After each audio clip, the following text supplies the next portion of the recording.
Choice Radio. We are live on the air on the Big Talker 106.7 FM here on Saturday morning. It's February 14th in the year 2020. I'm one of your hosts, Yaël Ossowski, reporting to you from Vienna, Austria, and we have our good man on the line, Mr. David Clement, coming to us from Toronto. David, sir, how goes it? It is going well. It's going well. Excited for another week and another show. Yeah, we've got very good comments that we've been getting online, on social media, and all the rest. You can always message us and find us and really try to spread the message on consumerchoiceradio.com. There you have the full program. We've got the full program there that is available every single week. We've also got the podcast that you can subscribe to using your favorite podcast service that you like, whether it be the podcast from Apple or Google Podcasts or Overcast, or maybe you're just an old school RSS fan. So we've got that with all their YouTube videos and show notes from every week that we have going on. So yeah, I think we've got a good number of news and clips and go down. I mean, a lot of things have been happening, David. We were able to get through another week. Obviously, there's a lot of political stuff going on, but at the same time, we've got a lot more that has popped up. David, tell us from your angle, what are a couple of the big headlines or big stories that you saw that fell upon your lap that you knew would be perfect for the program? Yeah. So a couple big stories. I feel like we talk about Huawei all the time, but it looks like they've been charged with racketeering. The country of Ecuador is really pushing for the U.S. to lift tariffs on their major import or exports of broccoli, artichoke, tuna, and roses. McClatchy & Co., which is the second largest newspaper group in the country, has gone bankrupt. So that certainly has an impact. Okay, let's hit up on all those in order real quick. Sure. Let's do Huawei, 'cause I think we are likely one of the only radio programs out on the nets, on the broadcast nets, that talks about Huawei this much. Yeah. These guys care so much about this Chinese company. There's a lot of stuff to cover here when it comes to Huawei. I have a small clip, David. It'll give a little intro. Okay. We can talk a bit more about what it means. Great. The U.S. Justice Department announced Thursday that it's charging Chinese tech giant Huawei with 16 counts. Federal prosecutors claim that the company conspired to steal trade secrets from 6 U.S. companies. Their indictment also alleges that Huawei installed surveillance equipment in Iran. They say that it was used to monitor, identify, and detain demonstrators during anti-government protests in 2009. The telecommunications company claims that the U.S. is attempting to damage its reputation. The White House placed Huawei on a so-called trade blacklist last year. U.S. officials expressed national security concerns. That included fears that the company might spy on customers on behalf of the Chinese government. Oh, man. You know what that means, though, right, David? What does it mean? It's a strange world out there. It's a strange world out there. Oh.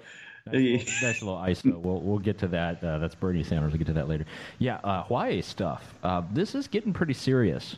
Yep. We at the Consumer Choice Center, which produces this program, we've talked about this for a couple of months, probably over a year.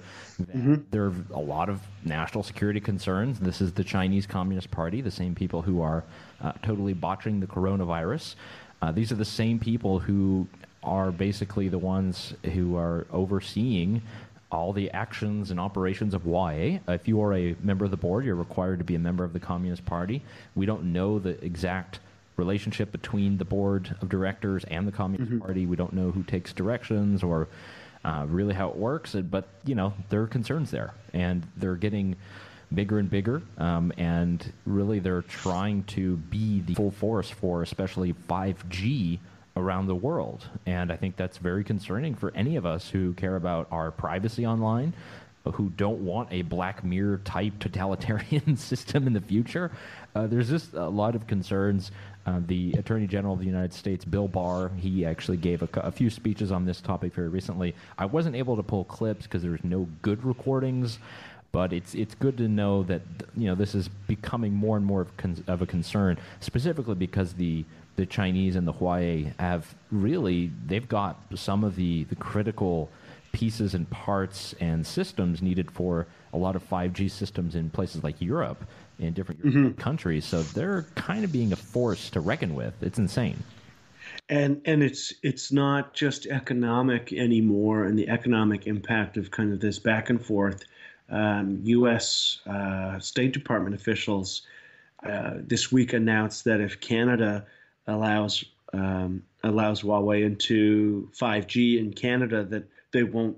They'll basically end the classified information sharing agreement that they have with Canadian security agencies.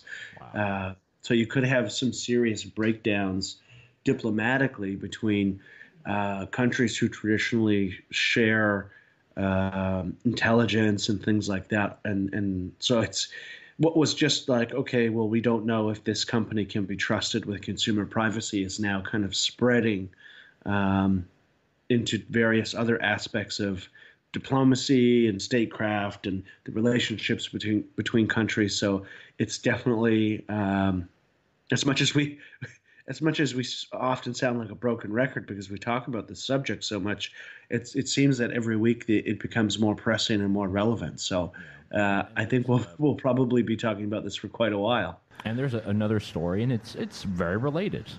If any of you are listening and you at any point have gotten a type of credit report from a company like Experian, your data was hacked. This was about a year ago. It was a big deal. This is like hundreds of millions of these credit reports that were hacked. They didn't know exactly how it happened, but basically the information had been leaked, and that includes all of your financial transactions, your social security number, where your bank accounts are, all this kind of stuff.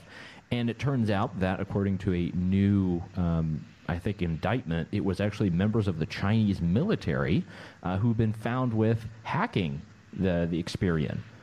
So this is 4 members, according to the AP, 4 members of the Chinese military were charged with breaking into the computer networks of the Equifax and Experian credit reporting agency and stealing the personal data of tens of millions of Americans. So it was like 145 million people in the U.S. It's incredible. Names, addresses, social security numbers, driver's license numbers, and all other data that were stored there. Bill Barr, who is the Attorney General, said the scale of the theft was staggering. This was huge. This was a big deal. It really led to a new conversation about consumer privacy, about what we want to have in terms of a privacy bill. Yep. There are a couple of things I think we should mention here as well is at the same time that this is happening, there are privacy laws that are being talked about and discussed. There's one in New York State that they're currently going over. I haven't read through the details. I had someone who sent it to me, David. And, there's a lot of concern for consumer privacy. I think some propositions are good. Some are probably going way too far and make user experience terrible. It's definitely the case in the EU. I mean, just to talk to you now, David, and read articles in the U.S., I have to use a VPN because of GDPR and because U.S. newspapers don't want to deal with all the regulation and rigmarole that the European data brokers kind of require. So, this is concerning. I'm also pissed because my dad was in here, too. So this is a personal thing. Yeah, that's pretty scary when you think, like, it's one thing to have your privacy encroached upon, and then it's another to have it encroached upon by a totalitarian regime somewhere else in the world. That's pretty frightening. I feel very much stop and frisked. Yes, stop and frisk. Yeah, which is a very, very. It's a good newsworthy. To what's happening with our favorite, not really our favorite, we don't really have a favorite, but Michael Bloomberg, former New York City mayor, former Republican, then independent, now Democrat, running for the presidential nomination. He's in a little bit of hot water. It seems as if, as you know, when you're the mayor of a large city, you make a lot of decisions that affect a lot of people, and these things are on record. So people know about them, and it turns out that Mr. Bloomberg has got himself into some trouble for talking about stop and frisk, and basically his quote is talking about how he knows exactly where all the crime is in parts of New York. It's in minority communities. It's the young black kids. They're the ones who are causing all of the danger, who are causing all of the crime.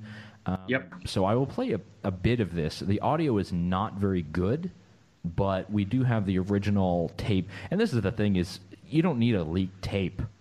I mean, he talked about this and boasted about it for years. For a long time. He only recently recanted. Yeah. So let's play a small clip of this. Yeah. To Bloomberg tape. Tell me if you can hear it too. 95% of your murderers and murder victims fit one MO. You can just take the description, Xerox it, and pass it out to all the cops. So he said you can just take their description, Xerox it, and pass it on to the cops. They are male, minorities, 15 to 25. They're all minorities. It's true in New York, it's true in virtually every city in the United States. And that's where the real crime is. You've got to get the guns out of the hands of the people that get killed. So you've got to, if you want to spend the money, put a lot of cops in the street, put those cops where the crime is, which means in minority neighborhoods. So it's one of the unintended consequences is people say, oh my God, you are arresting kids for marijuana that are all minorities. Yes, that's true. Why? Because we put all the cops in the minority neighborhoods. Yes, that's true. Why do we do it? Because that's where all the crime is. Oh, why do you do that? Yeah. All the crime is. Yeah, not good for someone seeking the Democratic nomination for president. No. I mean, did he think he would just be able to skip the part where he has to face the purity test? Well, yeah, and I mean, not to mention, it's important to explain exactly why stop and frisk is so problematic. So the justice system and your interactions with the police officer are supposed to be prefaced with just cause, meaning that an officer has just cause to, let's say, stop you. So just cause would be speeding, or they could do a breathalyzer if they smell alcohol in your breath or you're visibly intoxicated or something like that. Stop and frisk completely erodes any presumption of innocence, and it just allows for law enforcement to point you out and say, hey, stop, we get to search your person, even though we've identified no reason to justify the search. So it's inherently anti-American if you believe in any of those core kind of principles of justice. Sure. And then you overlay that with the fact that he's basically saying, well, let's just hire more cops and send them all into black neighborhoods. Yeah. That's pretty bad. This did go before the courts a number of times. There were times where it was struck down and sometimes it was supported. But there really wasn't much outrage or outcry at the time. It came a bit later, as sort of the more progressive circles started gaining a bit of steam and political power. But, this was kind of the mantra. People were all excited about this. I know that civil libertarians have been talking about it for a long time, for two reasons. One is a lot of people had cannabis on them and then were sent to jail for any of these marijuana possession charges.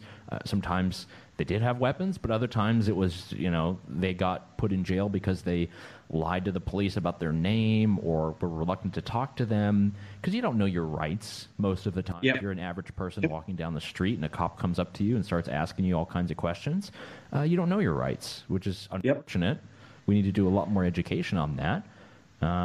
But yeah, the question always should be, am I free to go? Yeah, am I being detained? Do you have a warrant? Yes, exactly. And if the answer is no, then that should end the conversation in a perfect role. Unfortunately, in Bloomberg's world of the all-knowing police officer, that is not the case. You do not have those rights, which obviously, when we're talking about who could be president and the implications that could have for criminal justice reform and some of the positive developments of the Trump administration on criminal justice reform, I think it's on that subject safe to say that Bloomberg could be a giant leap backwards on some of these big victories. He's got a lot of skeletons in his closet. This is a billionaire. And, I like Bloomberg. A lot of people read Bloomberg as a news website, a news outlet. They do a lot of market analysis. That's all wonderful and great. And all goes to the entrepreneur. But this is also a mayor who banned big gulps. Yeah. All right. So he's not just a mayor who banned big gulps. There is a long list of absolutely insane regulations that. Oh, the Bloomberg nanny state. Yeah, it's atrocious. And he's also, as we mentioned on one of the last episodes, he is the one who is one of the primary funders of all the garbage sort of outrage over e-cigarettes and vaping. Yep. He himself is giving like hundreds of millions of dollars to spread mistruths through things like the Truth Initiative. But there's also another thing that might be a skeleton in the closet for Bloomberg. Listen to this. Donald Trump. Oh, let me jump the gun there. You say that you're a big fan of Donald Trump. I'm a friend of Donald Trump's. He's a New York icon. You've actually been quoted saying you're a big fan. This is a couple years ago, but that's not going to help. That's going to be on repeat. That's going to be in a. I don't know if it'll be in a Klobuchar ad. Maybe it'll be in a. It could be in a Bernie ad. Yeah. I could see Bernie doing that. Bernie never makes it much about Trump, but yeah, he could probably use that. Yeah, and it's funny because if you go on Twitter, Michael Bloomberg and Trump are basically feuding with each other. Going back and forth about who's going to beat who and who has the resources to beat who. And, of course, Trump has already nicknamed Michael Bloomberg. And I think you know his nickname. What? Yes, sir. What was the nickname that he gave him, Yaël? Mini Mike. Mini Mike. So you had Low Energy Jeb, you had Crooked Hillary, you had Lion Ted Cruz. Now we have Mini Mike. And there's another story around Bloomberg and what's happening. And this is going to affect a lot of you Zoomers out there. You know, you Zoomers who are listening to talk radio or Zoomers who are listening to this on the podcast later. Turns out that Michael Bloomberg's meme army are out in force. There's a lot of stories about people who are using Instagram and things like Snapchat to chase followers and supporters and influencers, getting them to post pictures of Michael Bloomberg. It's kind of fascinating. This is a different type of approach. I mean, this is actually a 2020 style of campaign. And there was one question he was asked recently. It might have been at a press conference, but in North Carolina, so Michael Bloomberg came to our dear Old North State just recently. He was in the Raleigh area, came to Charlotte, and he had already gotten some pretty high-level endorsements, some state legislators. And one of the journalists asked him, is like, hey, do you pay these guys? I have a small clip that we could Your campaign ever given any type of financial incentive for an endorsement? Of course not, but we have supported elected officials around this country for a long time. I've been doing it for years. I want better government. They need money to run, and I'm pleased to do that. If you remember, paid for some ads that flipped the House, 21 seats, people who were good on guns and good on the environment, and that gave Nancy Pelosi a majority, and that let her take over and start the impeachment process and do what the Constitution says Congress should do, and that is provide some oversight to the executive branch. And it's a strange world out there. Wow. Yeah. So yeah, it's getting out there. It's out in the meme world, David. Yeah, and I think the I don't know if it was a leak or whatever it was, but people are getting paid upwards of $150 to post stuff that makes Michael Bloomberg look cool. That's it. Yeah. Well, I think it's per post. Okay, that's not bad. Yeah, that's pretty good. I mean, that's quite the arrangement until you realize what's actually happening, and then all of a sudden you wonder why that person you went to high school with is all of a sudden a Michael Bloomberg fan. There's one the one that came out is this Instagram page F Jerry. Obviously, I'm not saying yes because we're on the radio. Yeah. F Jerry. They have a screenshot of the Michael Bloomberg Instagram. Actually, I'm going to pull this up. I need to look at this. F. Jerry Bloomberg. It's hilarious. Way to go. All right, so F. Jerry, this is like an influencer account. So there's a screenshot. It's like, hello, Jerry. My granddaughter showed me this account. Your memes are very humorous. Can you post a meme that lets everyone know I'm the cool candidate? And F. Jerry responds, what did you have in mind? And it's just a picture of Bloomberg like wearing shorts like a Patagonia jacket when you're he's wearing like the traditional Chad and Brad outfit, but for like a 75-year-old. Oh, that's good. That's good. Yeah, just dropped off, just walked off the golf course. Yeah, I hit up the the golf course bar. And then F. Jerry responds, "Oof, that will cost like $1 billion." Michael Bloomberg responds, "What's your Venmo?"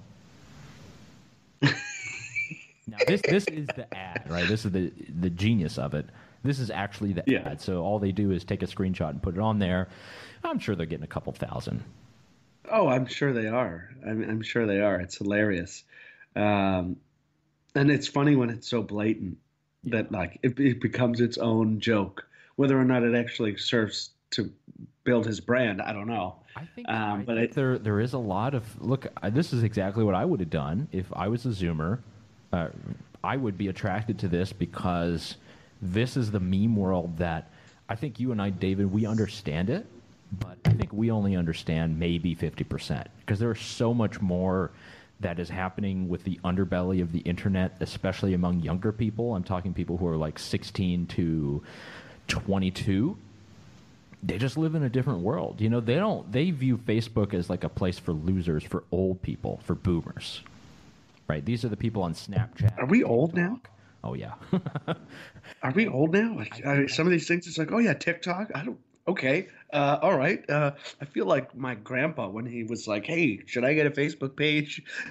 I just want to put up there. You know what I think of the Mexicans? No, grandfather, please. I think the Bloomberg campaign is super smart because they're reaching out to all these Zoomers or like these meme people and agencies, and I don't know. They also did there was a couple of tweets during the debate. I don't think it was the New Hampshire debate. It was the one before it. Where it was just like pictures of Michael Bloomberg like in a cookie or in an Oreo. Did you see this? Yeah.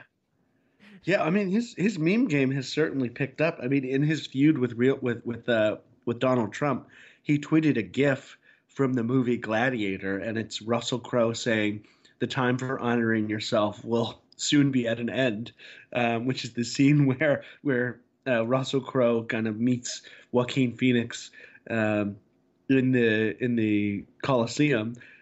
So whoever is on his social media team is certainly with it in terms of like well-placed funny GIFs and memes and being hip, as the kids would say. So he's got the money to do it. I mean, we talked about last show. He's got, if you join the staff, you're getting a brand new iPhone, brand new MacBook Air.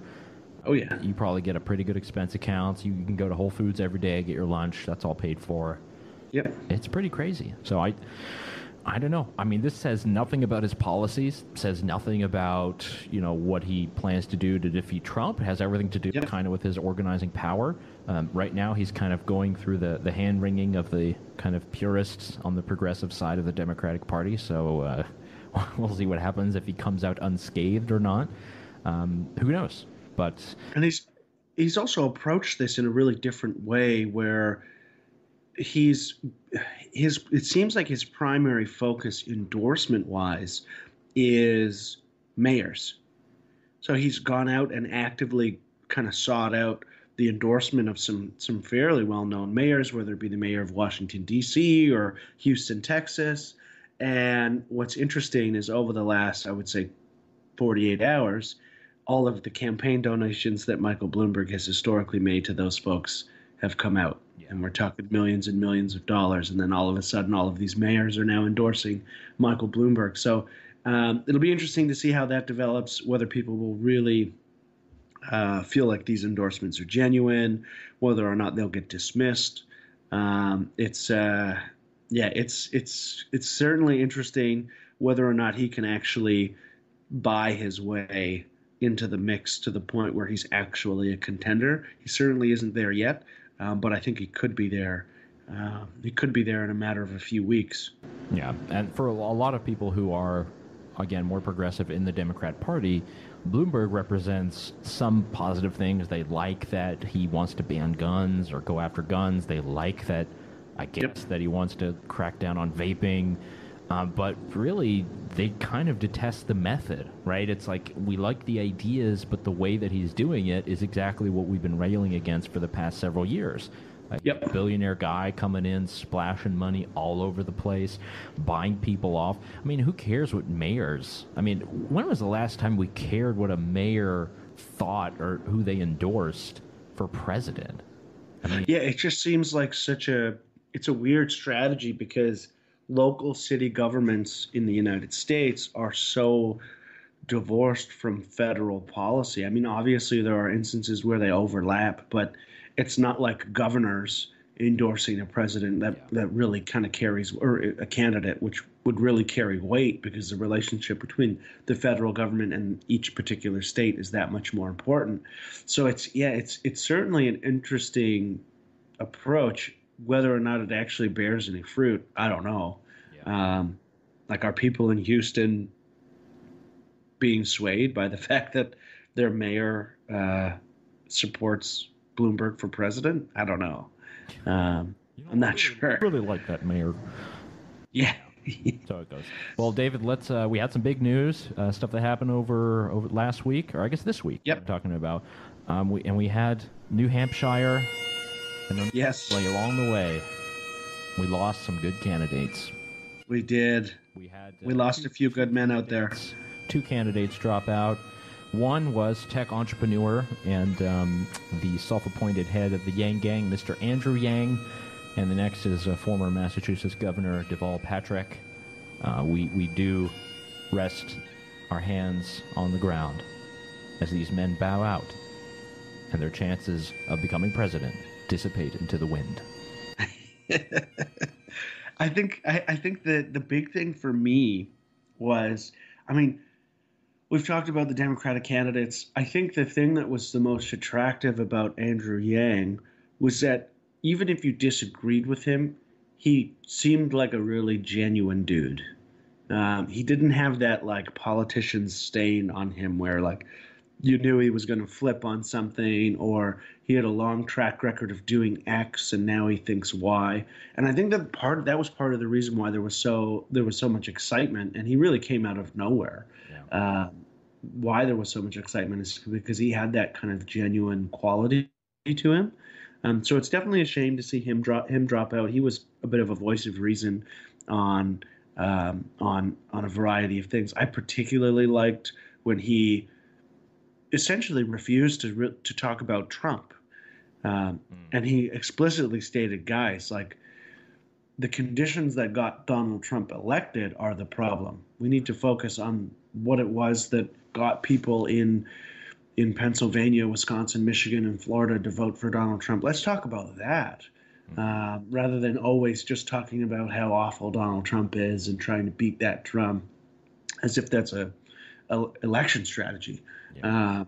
So hopefully for the Democrats' sake, hopefully whoever does win can borrow from his playbook in terms of rhetoric and approach, because I think that resonated with a lot of people. It resonated with a lot of people who weren't necessarily Democrats, and people who are independents as well. So tough to see him drop out. There are some rumors, some vice presidential pick rumors. Interesting. Who would he be a good VP for? Who do you think? Well, ideally Bernie. And then Bernie's done, and Bernie is too tired after about a year, and then lets Yang run the show. Interesting. So that's the Yang Gang rumor on Reddit now, eh? That's what the Redditors are saying. You're listening to Consumer Choice Radio on the Big Talker FM 106.7 here in the morning, and also out on your podcast and everywhere else, consumerchoiceradio.com. But yeah, we can't deny the winner coming out of New Hampshire. Nope. Look at that. We're 29 minutes in, and we've denied the winner. It was Bernie Sanders. It was. On top. And he's now using the line that he won the popular vote in Iowa, and he won the primary in New Hampshire. So I just want to let you know. Yes. But here's an interesting clip. This is Bernie, who is invited on, I think this is the PBS NewsHour, very well-respected news program. And we're starting to see that a lot of the traditional sort of Democratic groups are starting to push back against Bernie because of his healthcare plan specifically. Let's listen. Yep. Let me ask you about some of your agenda. In Nevada, powerful culinary workers union, they announced today they're not going to endorse a candidate. It wasn't so many days ago that they put out a flyer saying that they oppose the kind of single-payer health plan that you have endorsed. How do you respond to their position on Look, this? they are a great union, and I know their leadership, and we work and will work very closely with them. By the way, this is the future of American politics. If Bernie wins, it's only going to be like large unions that are like running the show. So just a warning, everybody. They're part of Unite Here, the broader union, and some of the locals in Unite Here are strongly supporting us, who have the same health care plan as the culinary workers. And those unions believe in Medicare for all. Many unions do believe in Medicare for all. They're saying your plan would take away the health care that their members have. Well, I don't quite agree. I think our plan for them and for every person in America would expand the health care that we have. Right. We're going to expand Medicare to include. It would literally take away their private plans. I think he's like, he has to be able to communicate.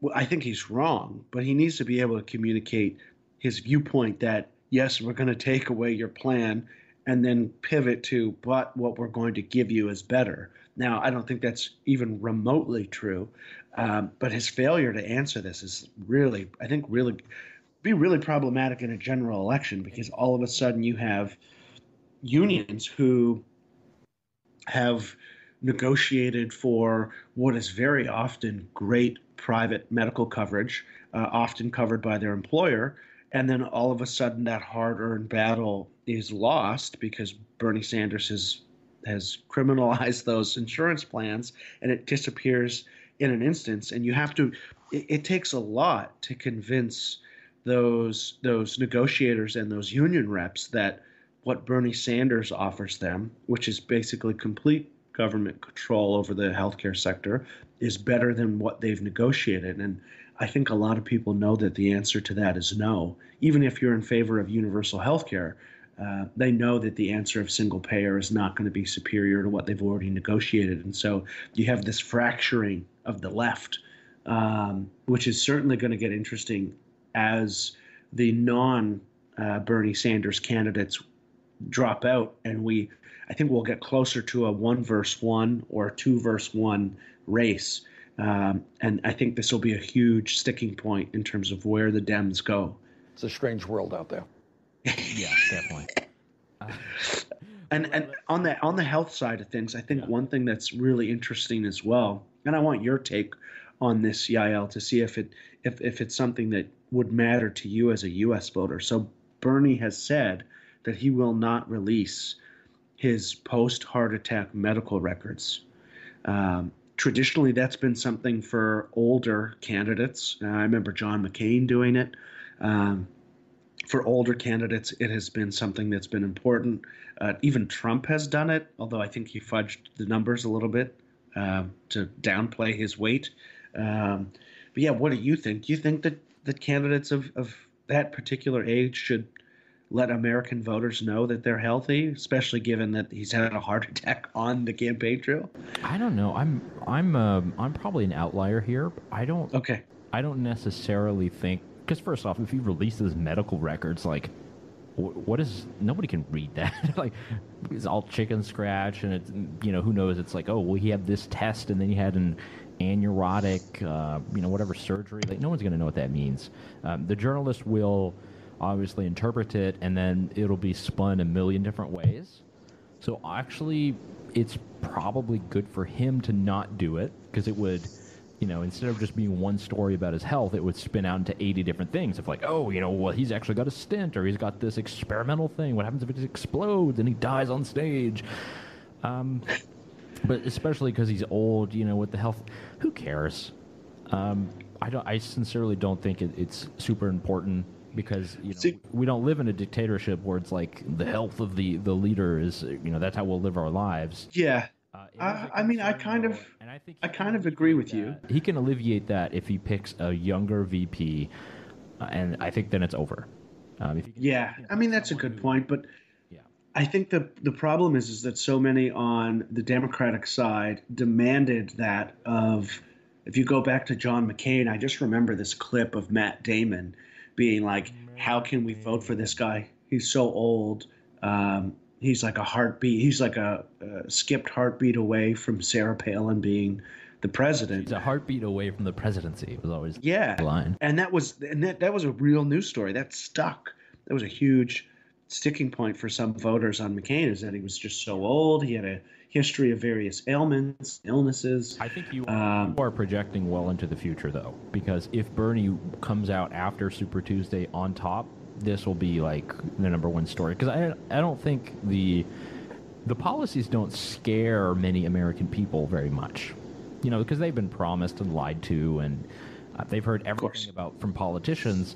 So whenever you say, "Oh, he's going to do national rent control," most people hear that and think, "Okay, great, my rent's going down." It's not true. No. And I hope, we can talk more about that, and there's so much research that gives us the opposite. But that's not going to scare people. But if you talk up the death game, I mean, we saw that with Hillary Clinton. One video comes out where she's collapsing into a van. Everyone assumes she's, about to die. So that was a big deal during the last election. So it could be. As Bernie himself has said, there's it's a strange world out there. It is a strange world. I don't think you could have found a clip that could be inserted more into an ordinary conversation. Yeah, I do want to play the rest of the clip that he had. There were some parts, because he was talking about obviously the kind of inner union politics, but he does mention a couple of things. Would expand the health care that we have. We're going to expand Medicare to include home health care, dental care, hearing aids, eyeglasses. We're going to do away with premiums and copayments and deductibles and out-of-pocket expenses. We're going to take on the greed and corruption of the pharmaceutical industry and make sure that nobody in America has to spend more than $200 a year for prescription drugs. $200 a year for prescription drugs max, David. Whoa. I spend more than $200 a year on Uber Eats. Look, Judy, at the end of the day, we are spending twice as much per capita as do the people of any other major nation.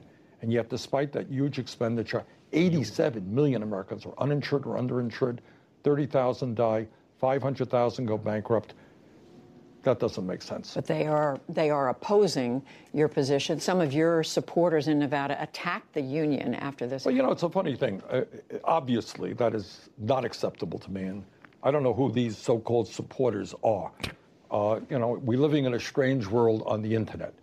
And sometimes people attack people in somebody else's name. But let me be very clear. Anybody making personal attacks against anybody else in my name is not part of our movement. We don't want them. And I'm not so sure, to be honest with you, that they are necessarily part of our movement. You understand, the nature of the internet. It's a strange world out there. Wow. He's kind of throwing the conspiracy thing out there a little bit. Yeah, a little bit. He just needs to say, these are a couple of comrades, could be. The problem is that he likes Russia. I mean, that's where he honeymooned. So. Yeah, which is so weird. I mean, that is so weird when you think of someone in the heart of the Cold War honeymooning in Russia and the Soviet Union. Like the middle of Wuhan, we've got the flu. It's like, you know what? Let's go celebrate our honeymoon in Wuhan. Yeah. Ugh. So strange. On another note, so we talked about Bernie winning. We talked about Yang and Patrick dropping out. I think the real loser, we haven't talked about the real loser so far, and that is Joe Biden. Don't pick on him, please. What an absolute nightmare. You have this decorated, long-time senator. He has this heroic story after the tragic death of his wife. He is like the guy who rolls up his sleeve and fights for working class voters. He becomes vice president in what is arguably the most notable, certainly the most notable Democratic presidency since JFK, and I would probably say including JFK. And his whole political legacy and record will come down to losing to Bernie Sanders in Iowa and New Hampshire. Yeah, I think it was a quote from an Obama official at the time who, I think it was right after Obama left. So it was during the Trump thing, and Joe Biden was thinking about maybe running, and they told him, it's like, Joe, do you really want, after all these years of your historic career in the Senate, and do you really want all of it to come down to you sitting in a hotel room on TV seeing Bernie Sanders win the primary in Iowa? Yeah. The caucuses. I mean, he didn't even get any delegates in New Hampshire. Both him and Warren got 0. And this is just another example of, this was the media propping him up. And it was a lot of the sort of party leaders, or, God, how do you say it? Just the elites of the party, of the Democratic Party, and a lot of the people in the media who were just like, that looks fine. Let's see if we can serve this up if voters will like a taste. Well, they rejected that. They threw that. That's 1 star. Yeah. Yeah. Heel right there, the joke. Yeah. They opened that up in the mail and got returned to sender, sent that right back. Yeah, that was bad. So that's, maybe Joe Biden dissipates from here. Who knows? But a lot of things out of New Hampshire. Pete Buttigieg coming out on top as well. And we have Amy Klobuchar doing well on the mix. So I think there's a momentum. What's nice there is you have, if Biden were to drop, you would start to see the moderate versus progressive race really take form, which is, I think, the conversation that the Dems need to have with themselves. It's what the Republicans didn't do in the last primary for them. It didn't become a conversation of the establishment versus populism and Trump. It was like 8 establishment candidates versus the populist and Trump squeaked his way through. If you have this wide race still, where you have multiple moderates and then Bernie and Warren, my concern is that that's how Bernie gets through. If it narrows down and you have the conversation of the moderates versus Bernie Sanders, well, I mean, the moderates right now, if you pool them together, is something like 58% of primary voters. So you could see an anti-Bernie push to try and prevent him from winning the nomination. Yeah, I think there's so much more to see, and we'll be there to cover it. You're listening to Consumer Choice Radio on the Big Talker FM 106.7 FM, consumerchoiceradio.com. I've got some clips of our president here in the United States, David, that I have to play. But first off, I got a message for you. They're winners. The team is a winner. And NASCAR is a winner. That's right, NASCAR.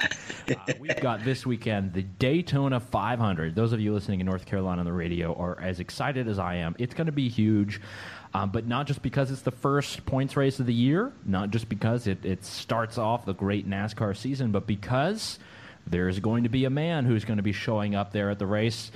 That's right. We're looking at Mr. Donald J. Trump, President of the United States, will be at the Daytona 500.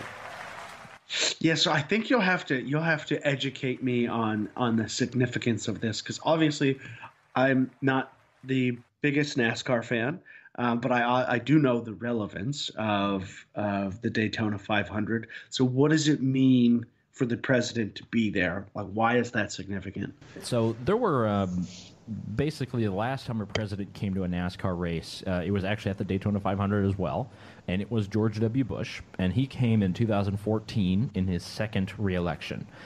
So he went there, and huge crowd. I mean, this is, right as the Iraq War is just like getting crazy with sending all these troops all over the world, big time. But he was able to go to the NASCAR race there in Daytona. There was just huge crowds, big excitement. I mean, this race is sold out. It's the biggest race of the year. It is the Super Bowl of racing. And to have a president there, if you've ever been to a NASCAR race or you haven't been, you should know that it is a very, very patriotic affair. Every single big race, you have the big military jets that fly overhead as soon as the Star-Spangled Banner is played. NASCAR, whenever the NFL controversy with kneeling and all that stuff with Colin Kaepernick was going on, people made a point of always pointing out in NASCAR, you always have the Star-Spangled Banner. Everybody's got their hand on the heart. You've always got a prayer. It's a very patriotic sport. But my prediction is that with Trump being at Daytona, I mean, this is going to be insane. It'll be a bonanza. First off, the TV ratings will be through the roof. Yeah. Because he'll probably freewheel. They'll give him the mic at some point. He'll do something. Sponsors will love it. I mean, they spend a good amount of money on the cars and the commercials. And the fans will go insane. I mean, it doesn't take much imagination to think that the NASCAR fan base tends to lean more conservative. Of course, yeah. More rural crowd. You know, they like racing, this kind of thing. And obviously, I'm very biased. I love racing as well. But my thought was just imagine Marine One, the president's helicopter, swoops into the finish line, lands. There's a presidential podium there. It's got a checkered flag attached. And he has like his version of a rally right there on the front stretch. It would be insane. I think it would be very good for the sport. It would be great for Trump. You know, he'd probably get a lot of hate on many TV shows and newspapers, but look, he's reaching out to the people, and if this is where you're going to reach the people, I think it's a very, very good start. So Daytona 500 this weekend, that's on Sunday. Tomorrow, actually, I think that coverage starts around 2 or something. Not a commercial, but you should know that it's going to be crazy to see that Trump is going to be there. It was announced, I think, in an advisory to the local airport. So they let pilots know that a VIP was going to be in an area, and the message would come from the White House. So, and does that usually like shut down the airport when the president shows up? No, because actually the last time when Bush came, he like the race. I think it was like the race was getting underway, or they had just sort of finished the driver introductions, and you could see Air Force One landing in the background. Okay, and then they helicopter him over. It's just insane. It's going to be big. You know, this is it is a large television event. These are definitely people in many of what others consider the flyover states. It's going to be a big rally. So we'll see what happens. I'm I'm going to be very interested in going on there. But David, you had a couple other stories here. One I wanted to highlight. As I mentioned early on, this show is produced by the Consumer Choice Center, and as we are a very active consumer advocacy group, we've got plenty of media hits that ourselves and our colleagues have been publishing all around the world. Just to go through the list, and this is over at consumerchoicecenter.org, we've got some very good articles on pesticides that have been written by our friend and colleague, Mr. Bielwietz. That was in some of the Belgian French newspapers. We've got a lot about locust plagues and pesticides. This is actually very huge in the eastern part of Africa. David, you've been quoted in a few things and talking about digital identity verification. There's one that I put together, a paper on the myth of the vaping crisis and a new war on flavored nicotine products. And then you've got one article here in the National Post, Canada's national newspaper, on cannabis. What's that about? I do. So for those who are not aware, cannabis beverages and edibles have just become legal. They weren't legal right off the start in terms of legalization. And the province of Ontario, which is Canada's largest province, which includes Toronto, is basically wondering, okay, well, now that these things are legal, should you be able to buy them at a restaurant or at a concert? And so in my op-ed, I argue that you should, in fact, be able to buy a cannabis beverage or an edible or some variation of the two at a bar or a restaurant or a concert venue, and arguing in favor of what I call commercial consumption. And the reason why that's important, I mean, for the most part, in a major North American city, you don't see rampant consumption on the streets, even in places where it's legal, with maybe the exception of Vegas. Even in places where it's technically legal to have open alcohol, you don't necessarily see it rampant through the streets. And that's mostly because people can buy alcohol at restaurants and bars and clubs and things like that. And so I make the argument that the province of Ontario should legalize commercial consumption and allow for some of these products to be available in commercial settings so that consumers can have more choice. Definitely. And there are some great recommendations that you've made, David, and I think you have been invited to try to participate in some of the government inquiries. So we'll get some more updates from you on that. And some positive news as well on the cannabis front. We're very unapologetic. We're in favor of smart cannabis policy.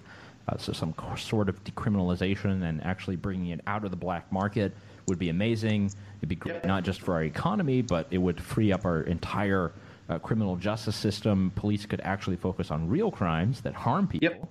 And this would be a huge economic boon, as we're seeing in Canada. So we have some good news from Los Angeles on cannabis. A major change today for tens of thousands of people with marijuana convictions in L.A. County. The L.A. County District Attorney, Jackie Lacey, who is up for re-election, announced a move today to dismiss over 60,000 pot convictions dating as far back as the 1960s.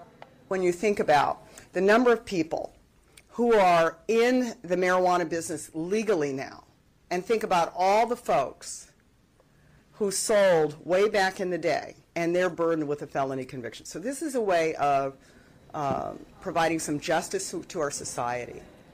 Lacey says 2/3 of the convictions being dismissed involved people of color. She says she also asked the court to seal those records so it's easier for people who had convictions to get jobs and housing. I think this is a great move. I think this is something that's often ignored when we talk about legalization. So it's one thing to legalize it, but when you expunge records, I think you appropriately identify that the number one reason for legalization is that it never should have been illegal. And if it never should have been illegal, these people do not deserve to be plagued with a record for violating a law that was ridiculous to begin with. And so I think this is a big step forward. That's a huge plus. Yeah, and they still need to figure out exactly how they're going to do it technically, because you can't just run, a scripting program or some code. A lot of this stuff is still on paper, so some things you just need to be able to put under lock and key, so it'd be interesting to see how they do it, because then that system can be applied to what they're trying to do in Chicago, much the same. Hopefully, they've already started to do this a lot in Colorado. So that's happening a lot more. I know in Canada it's been pretty slow as far as I know. Is that right? For expungement? It has been slow, and people who have advocated for it have really pushed the government to be much quicker. I would argue that there has to be some sort of, like you said, code or scenario where it's done by default. I don't like the idea of having to. Some people suggest, well, why don't you just have everybody apply? Usually that requires a fee. And that seems incredibly unfair to make people get a pardon or have their record expunged for something that should have never been illegal. So creating some sort of automatic process where all of those convictions are basically just wiped from the roll would be the ideal path forward. So we've got much more on cannabis. We've talked about the Cannabis Conclave some weeks ago as well. You can go back and listen to that episode, The Rebels of Davos. You can find that on all the players on Consumer Choice Radio. You're listening here on the Big Talker 106.7 FM.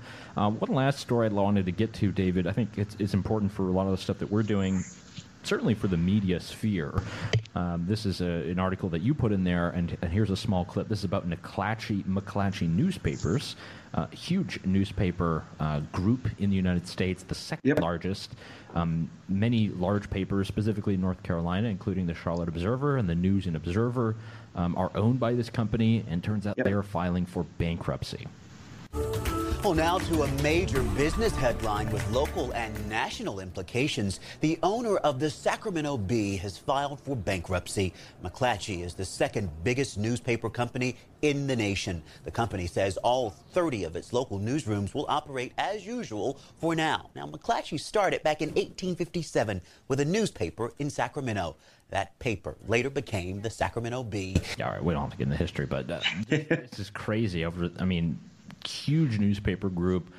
These are large newspapers all around the country, many of which that we've been published in or written for, and now kind of going down the tubes. And there's a lot to go on, but this is all about the changing, media sphere, advertising, the internet. Everything is kind of changing in this new day and age. Yeah, it's concerning. I mean, so there's two parts of it. One part is it's one part disruption because people consume media in different ways now than in the past. And so that eats obviously into revenues for these traditional newspapers. They have to figure out a way to adapt. They have to figure out a way to not become Blockbuster and just be completely swallowed up by new disruptive technologies. And so the onus is really on them to figure out, okay, what do we do? How do we integrate multimedia and the online world more into this space? They have to kind of have that dynamic viewpoint. Some of them obviously won't and will fail. But then there's also the kind of more sobering aspect of this, which is the role the press is supposed to play in a free society. And obviously the blow to that is represented if this bankruptcy really goes sour and all of a sudden you lose a lot of these papers that people rely on for information. I think there's one, and my experience is that I've worked in local newspapers and at the Gaston Gazette in Gastonia, North Carolina, and it is true that these papers have been struggling for a long time. It's not that they just all of a sudden, everybody moved off. It really has been about advertising and revenue. And you have an entirely new spectrum of new media. You have YouTube, you have podcasts, you have online websites. I mean, you have so many online websites now that have like full-time White House reporters and Pentagon reporters and people who now have massive reach. I mean, if you do one episode of the Joe Rogan podcast, you have a bigger audience than most large metro newspapers in this country. That's crazy. I think the stats on the Joe Rogan show is at any given time, an episode of his podcast, which breaks all of the norms because it's like a 3-hour unscripted conversation with somebody, has more viewers than any particular CNN program. Yeah. And that speaks to impact, it speaks to impact. And, we do need investigative journalism. We do need a lot of scrutiny because, look, your liberty is not just taken away by people who are in the federal government or at the top levels. Most of it is happening at the local level, at the city council, the county commissioner, certainly at the state house. There are a lot of taxes being passed, a lot of zoning restrictions and laws that are passed as well. There's so much there that is actually impacting your liberty and your freedom. And, that's why we want to be able to discuss that. We want to be able to have that information. So I do hope that we can continue to fill the vacuum. We can have competition, good media organizations and companies. There is a lot of research out there. There is a lot of investigative journalism. Much of it now is online. I mean, I spend a good amount of time on YouTube every day because there's a lot of great people on there who are doing good work. We do need a lot more locally, though. So support your alternative papers. Support your papers if you want, if you think they're doing a good job. Hey, look, if they're doing a terrible job, then maybe they shouldn't be in business. We certainly don't want to be in a situation like in Canada where we start bailing out the newspapers. Am I right, David? No, don't do that, because that also blurs the lines between what is supposed to be a free and independent press. Yeah. And so when they rely on government intervention, that makes things very uncomfortable. So do not do that. Yeah, it's a message that we take from the Great White North and hope to implement in the U.S. Just a word of warning. So you've been listening to Consumer Choice Radio here on the Big Talker FM 106.7. Please go to consumerchoiceradio.com. You can subscribe to our podcast after the fact, and we'll be back with you next week with more topics. And we've got some great interviews lined up. We'll be reporting from a couple of different places here over the next few weeks. It's been a lot of fun. David, thanks so much for being on the mic. Another great episode. Until next week. Bye-bye.